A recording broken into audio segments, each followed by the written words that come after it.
still Tom. Yep, That's that's a shame. hope that isn't. Hope he doesn't feedback. Alright, this is fine.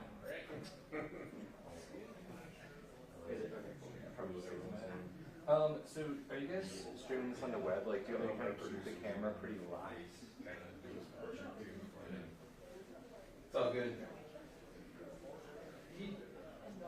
Yeah, he reached out. He said he probably wouldn't get here in time, actually. But cool. Well, I'll try to. I mean, I'll switch videos like a little bit as it kind of goes, but I'll try to have like a few days.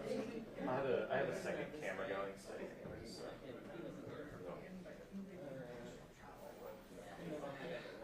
Yeah, can't wait. Yeah. Or at least a fresh in my memory. Thank you for pointing that out. Yeah. I appreciate that. I'm sure he's, I don't think he's overly sensitive. We had the DNR cases. Oh. Yeah.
You never know who's going to show because today June was on the video a year later.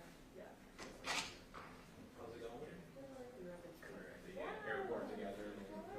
Good, good. Oh, you were? Yeah. All around.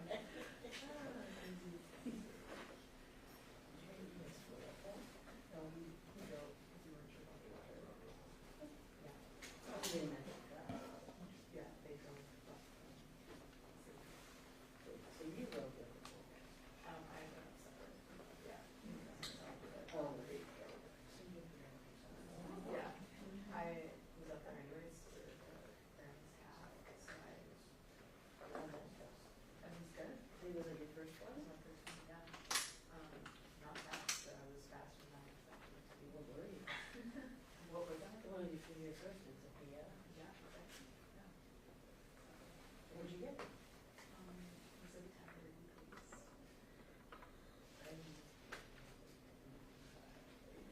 As they say, you faster than Yeah. So, I'm not trying to be the fastest. Well, I'm just doing it. And I also learned, no, I also learned that it's kind of funny because I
Okay, I just want to make sure. We had talked about it, I just want to be, don't want to forget about it. Are we doing a press release? Not us. Yeah, we're tracking, it's coming up. Yeah, we wanted to get it done.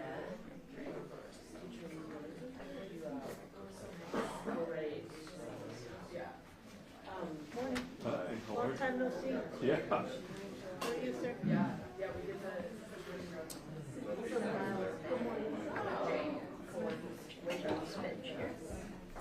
Hello, everyone. We're going to go ahead and get started.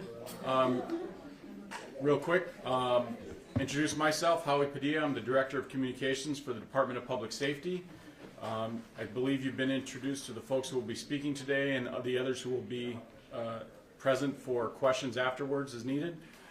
Real quick reminder that as you ask your first question, if you would please do us the courtesy of your name and your media organization you're with, that would be great. Obviously, you're going to know who these folks are.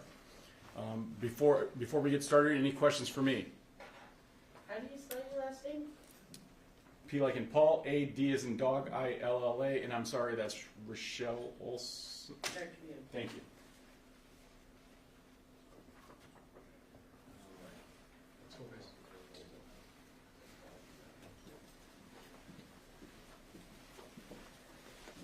Good morning, sir.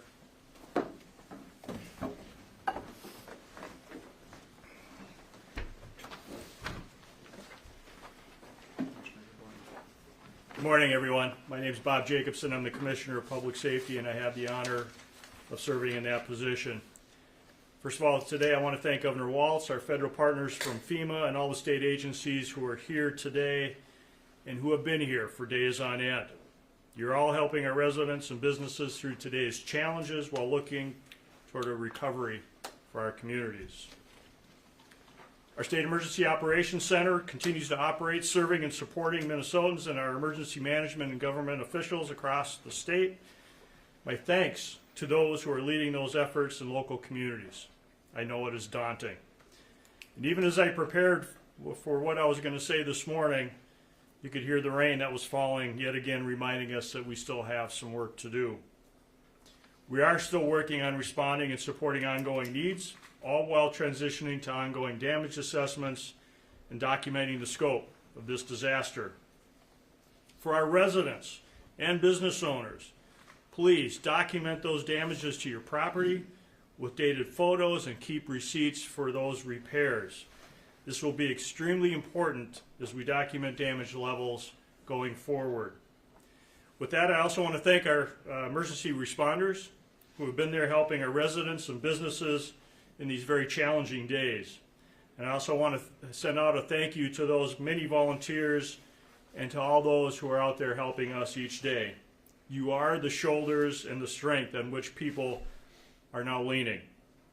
What you are doing now, being there in these times of need, is exactly probably what drove all of you to do this work. This is truly a team effort. And now with that, we're going to begin some more detailed updates, and I'm going to turn it over to Governor Walz and the rest of our team. Governor? Thank you, Commissioner. Good morning, everyone. Commissioner Jacobson, thank you to you and your team. I'll echo those thoughts. I know there's a lot of tired folks out there. They're doing the work, but they understand their sleep rotations. They understand of 24-hour flood fights, and that's happening. Same with our Minnesota National Guard troops still down in Waterville, still stand on the ready. So again, we got a bit of a reprieve in the last few days with some sunny weather. I hope that we're at the point, it seems like, and you'll get some more updates on this, that we start thinking about that transition, to start people seeing what comes next, the rebuilding piece of this. But we know this is incredibly trying. It causes a lot of stress in families. Commissioner Peterson has been really good on this. Our ag folks, seeing the rain, it has a psychological impact on them. I want to give a thank you to the Executive Council. Yesterday approved the extension of the state peacetime emergency. the way the authority works is I can declare it, it lasts for 5 days, and then the executive council comes together, and it was a unanimous vote. So we're extended for the next 30 days. You're going to hear from Administrator Sivak in just a minute, and the folks from FEMA and the federal government. I had an opportunity to speak with the administrator on Monday and spoke with President Biden on Wednesday. We have submitted our federal disaster declaration request that is in. The assessments are still coming behind that, but it doesn't surprise anybody in this room. The threshold numbers are being met quite easily because of the widespread damage. This has been about the last 10 days. I was in Cook a week ago. This spreading out across the state. Recovery is kind of going from north to south, so folks are out there. It would be just my request to folks that we're still in a dangerous situation. Floodwaters are still rising in certain areas. It's still very unpredictable. You'll hear from MnDOT Commissioner that we still have roads closed. We're opening some as quickly as we can. Don't make that decision on your own. Highway 169, for example, is open from Mankato to St. Peter. It's closed to Le Seward. Don't make that trip. But we've got again, folks here from agriculture, from DNR, and others.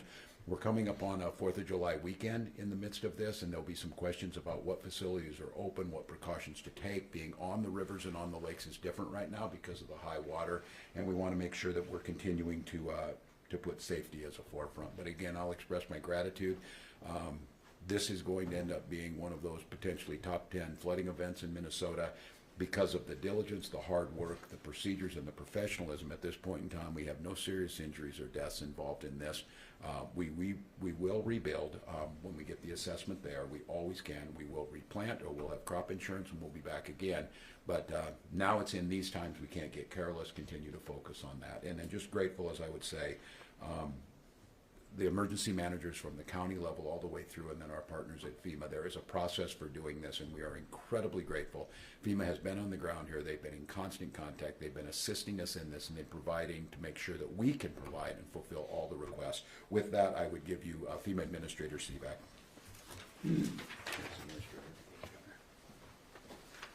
Thank you very much, Governor Walz, and good morning, everyone. First, I'm Tom Sivak. I'm the FEMA Region 5 Administrator based out of Chicago. Before I get into what we're going to talk about today, I just want to recognize the resilience of those in Minnesota and recognize the hard work of the Governor Walz, you and your administration, and every single one of the departmental agencies across the state and the local level as well. We know that you've been in the fight. We know that recovery is a long road. We recognize that there will be challenges ahead, and especially on the mental health side of it. Every time that rain comes, we do recognize that, and our hearts are with you, and we will continue to work side by side the state of Minnesota to be able to make sure that we can get to a place where we can get on the road to recovery. Since the storms began on January 16th, local responders and voluntary organizations have been hard at work, getting the help where it's needed. And through Governor Walz and the state of Minnesota and the Minnesota Homeland Security Emergency Management Agency, we've been able to see the resources that have been available and also be able to further assist those. At my direction, as the situation continues to unfold, we've deployed staff members up here to work side by side the staff at the Homeland Security Emergency Management Agency. One of the most important things we were doing there is validating the types of damages that were coming in. And what we've seen is that there's extensive damage across the state of Minnesota. And one of the things that we focused on this week was the declaration process. As we've done that, I want to emphasize a few things. Number one, the governor's request is not a guarantee that federal assistance will be available. We do not make a determination about the disaster declaration during our damage assessments. However, we have been here working side by side with the state agencies and the state departments receiving those damage reports, and I can say that the disaster request is currently in process. And that's on the public assistance side of the house.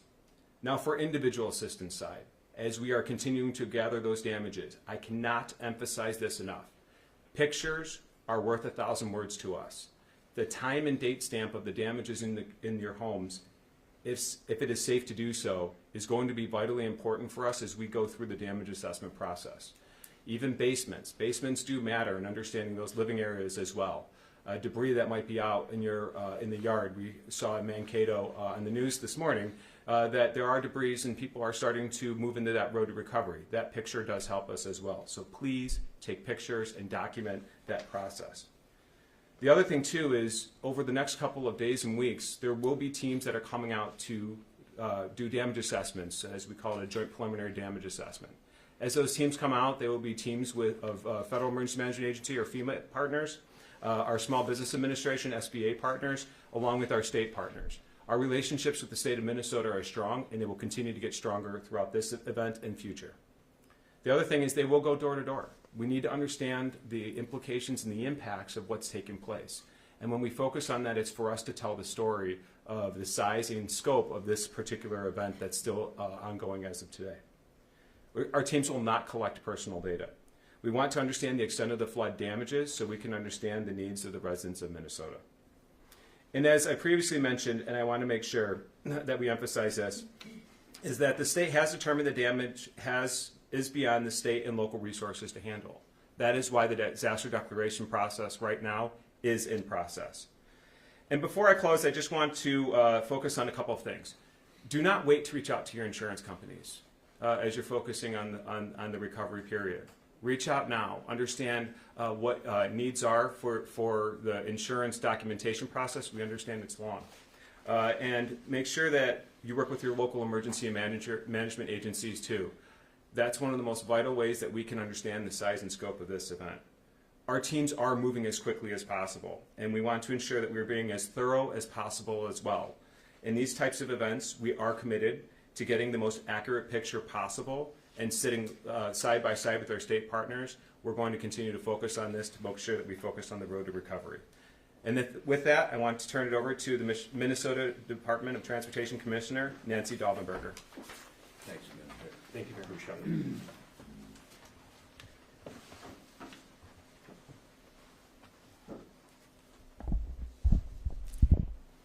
Hello, everyone. I'm Nancy Daubenberger, and I'm the Commissioner of the Minnesota Department of Transportation. And I'm keeping all those impacted by the flood in my thoughts and my prayers.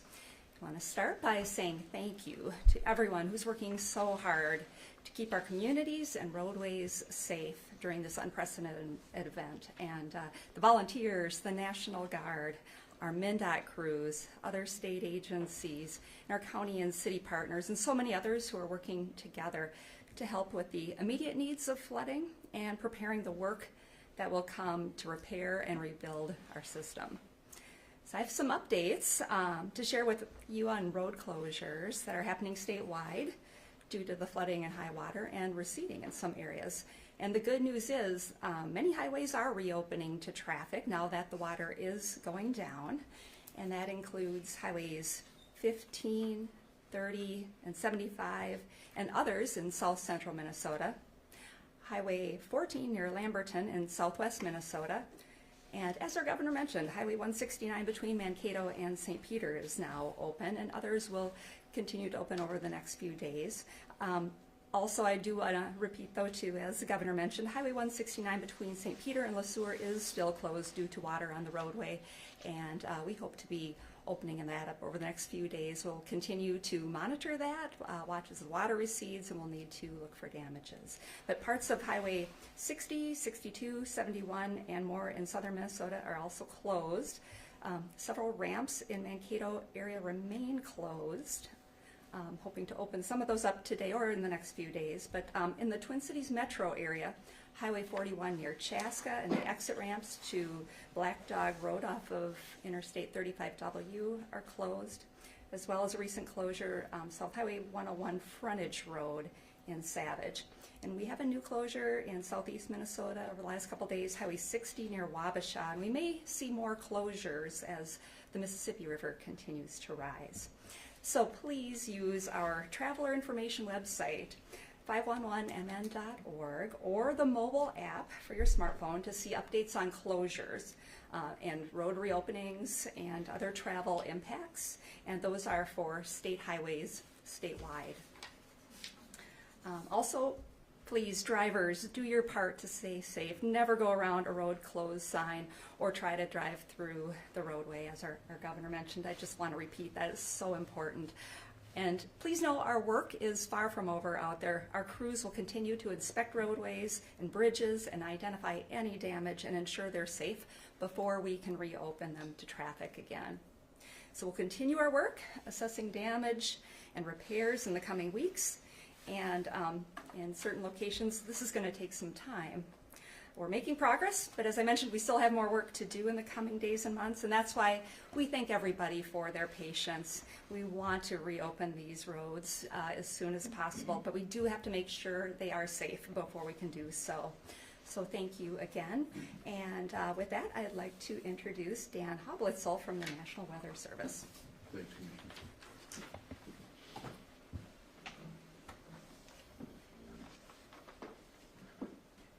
Deliver some good news.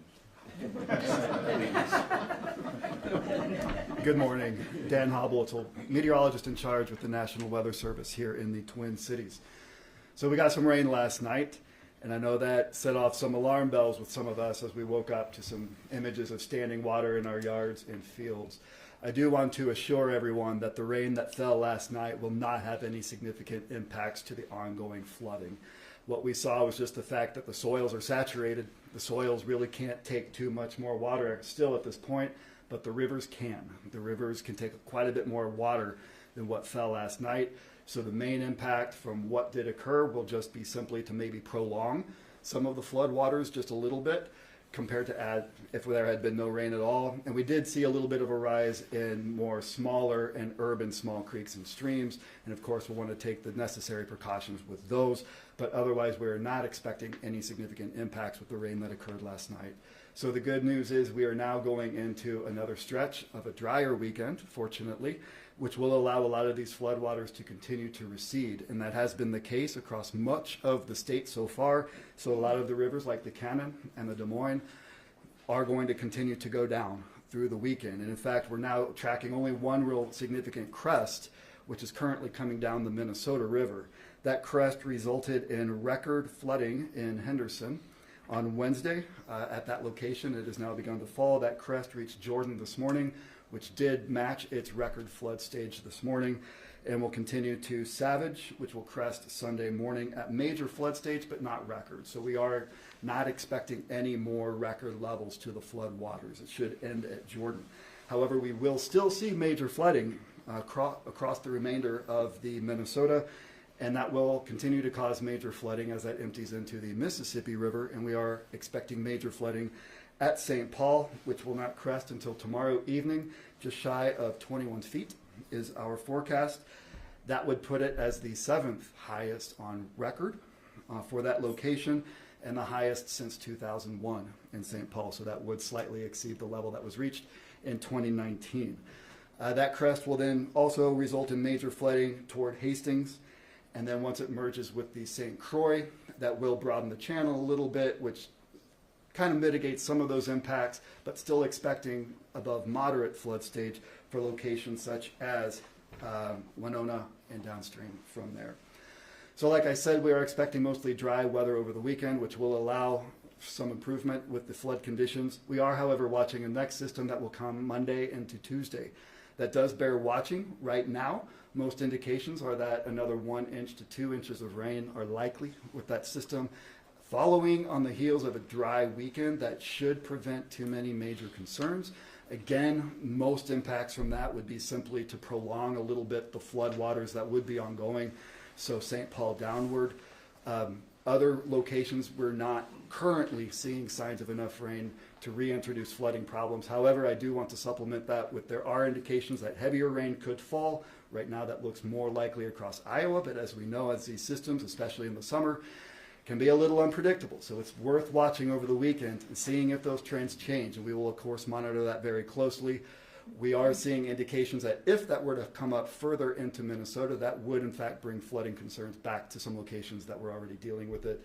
Not seeing signs that it would be to the magnitude that we dealt with. But, of course, at this point, any flooding at all would be unwelcome. So please do continue to keep an eye on that.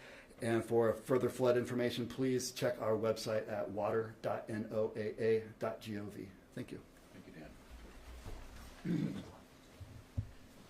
Thank you, Dan. Thank you for the accuracy and the professionalism, and it really helps us plan accordingly. So I think what you've heard today is that Minnesota, we're at a transition point.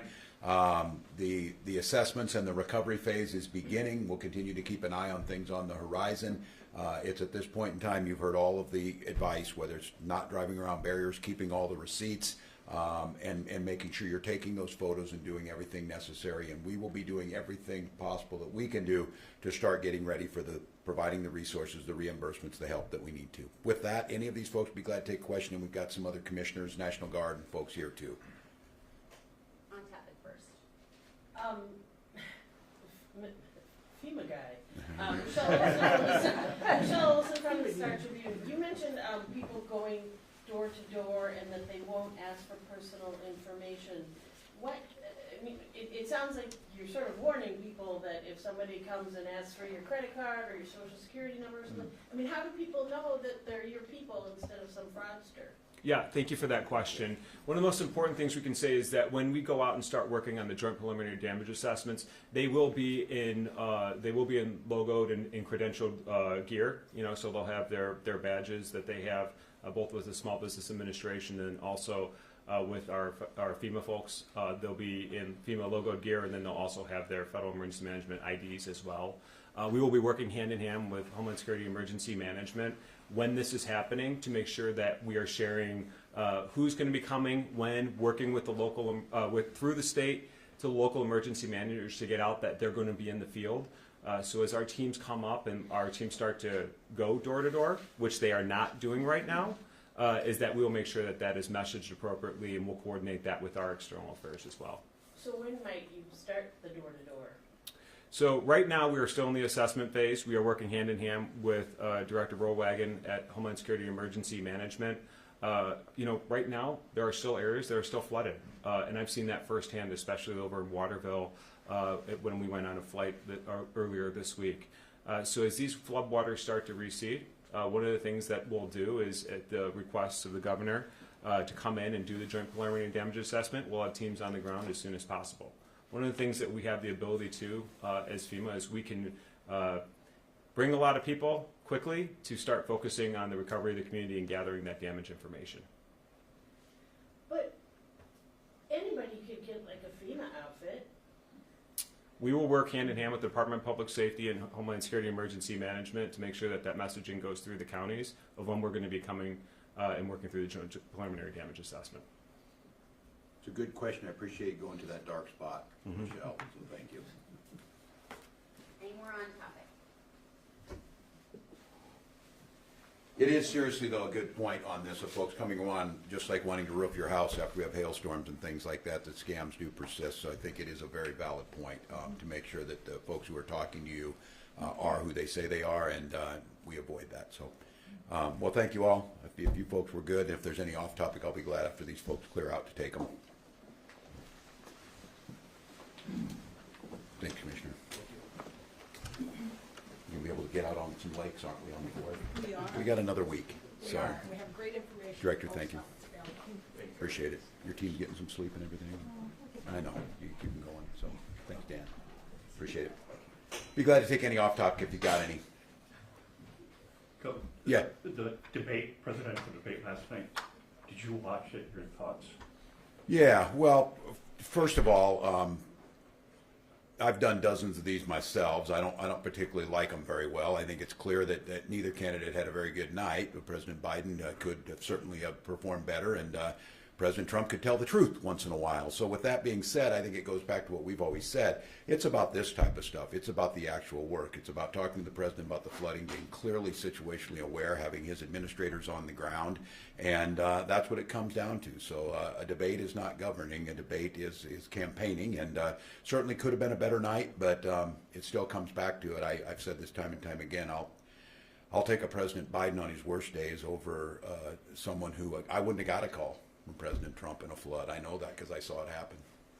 And when is the last time you were in a room with President Biden, or did you take a call from him recently? I mean, Yeah, I talked to him on Wednesday on the phone. I think maybe, I'm not sure, when we were out with the bridge. I was in D.C. for National Governors Association. Was there? That was back in February. And what were your impressions of him? He was fine. He was fine. He could stay up later than me. I noticed that. I left early on that. I'm not much of a night guy. But yeah, fine, I think. You know, just doing his job, getting up. And I said it does come back to this, that the one thing is that when you talk to President Biden, it's about what's happening in Minnesota, how you're doing and all that. And I have quite candidly, I think about this, I've never heard President Trump ask about someone else ever in my life, how someone else is doing. So, yeah, he's fine. Well, how bad would it have to get before you'd? Look, we don't abandon our folks. I said we probably take a lesson from the Republicans. They won't abandon their folks on 34 felony charges.